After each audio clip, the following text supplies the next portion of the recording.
Samuel is a man who, in the narratives of the Bible, plays a major role in the transition from the era of the biblical judges to the establishment of a kingdom under Saul, and again in the transition from King Saul to David.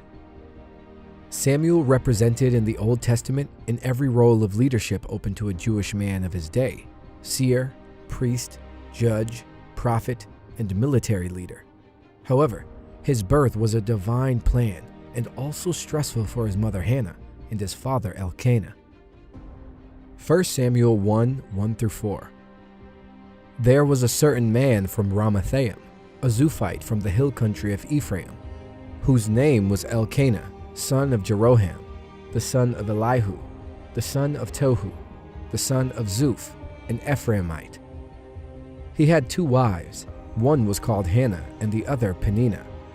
Peninnah had children, but Hannah had none.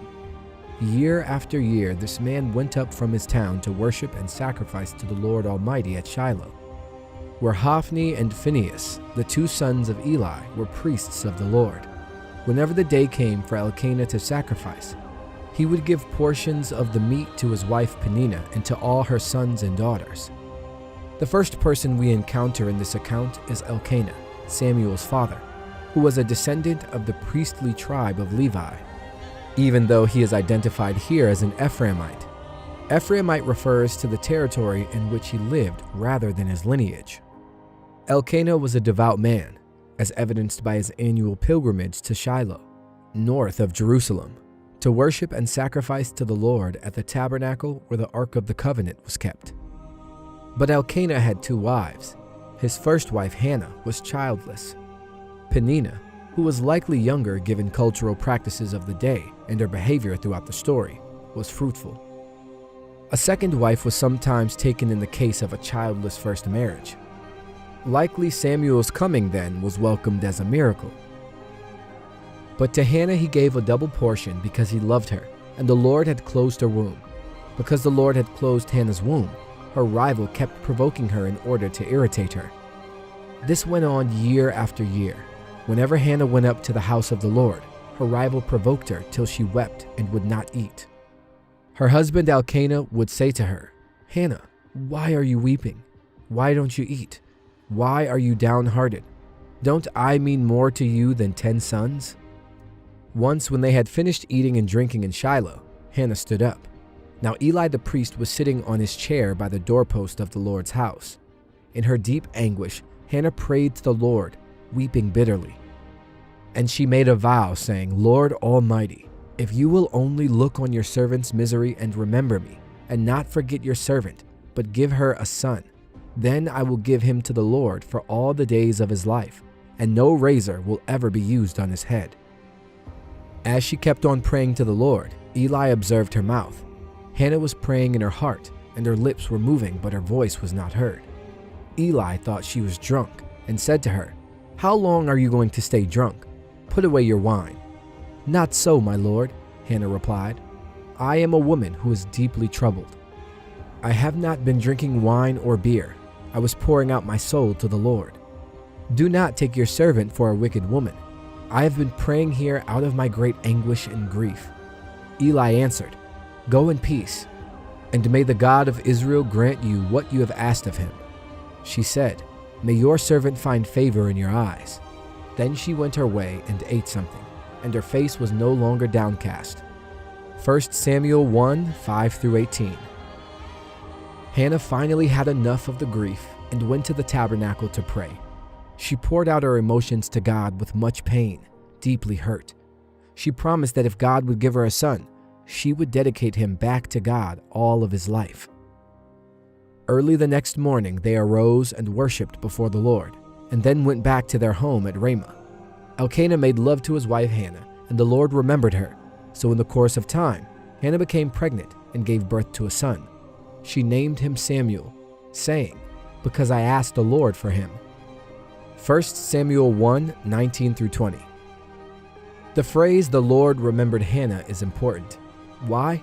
Because although our desires are known by God, we still need to pray regarding our problems.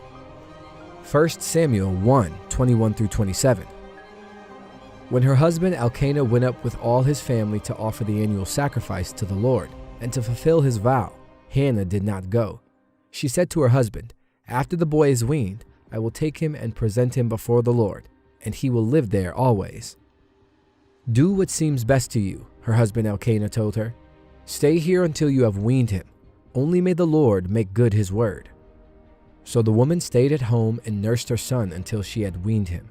After he was weaned, she took the boy with her, young as he was, along with a 3-year-old bull, an ephah of flour, and a skin of wine, and brought him to the house of the Lord at Shiloh. When the bull had been sacrificed, they brought the boy to Eli, and she said to him, "Pardon me, my lord. As surely as you live, I am the woman who stood here beside you praying to the Lord. I prayed for this child, and the Lord has granted me what I asked of him. So now I give him to the Lord. For his whole life, he will be given over to the Lord," and he worshiped the Lord there. Hannah cared for her infant for 3 years, but she never forgot her pledge to return to the tabernacle and live there permanently to serve the Lord.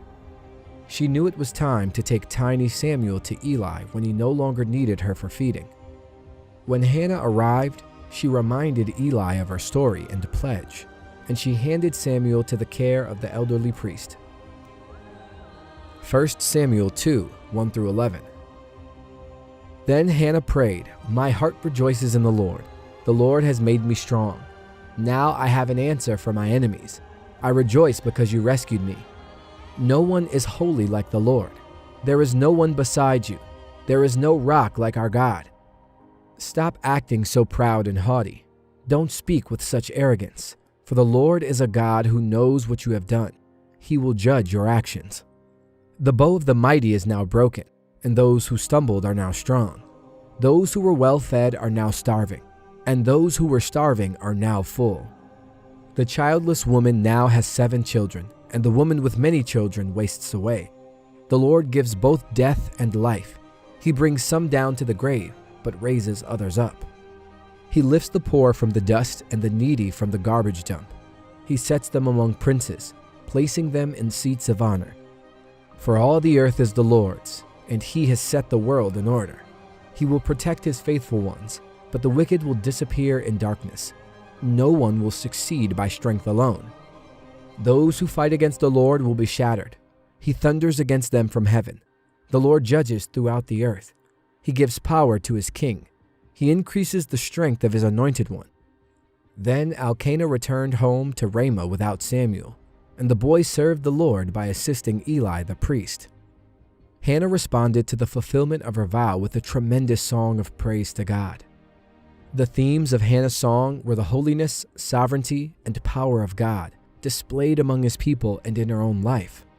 The lyrics glorify the Lord for all of God's deeds on behalf of his people. He is holy, a rock, and wise. He brings death and gives life. He brings poverty and gives wealth. He guards the steps of his faithful ones. Those who align themselves with him then are on the winning side.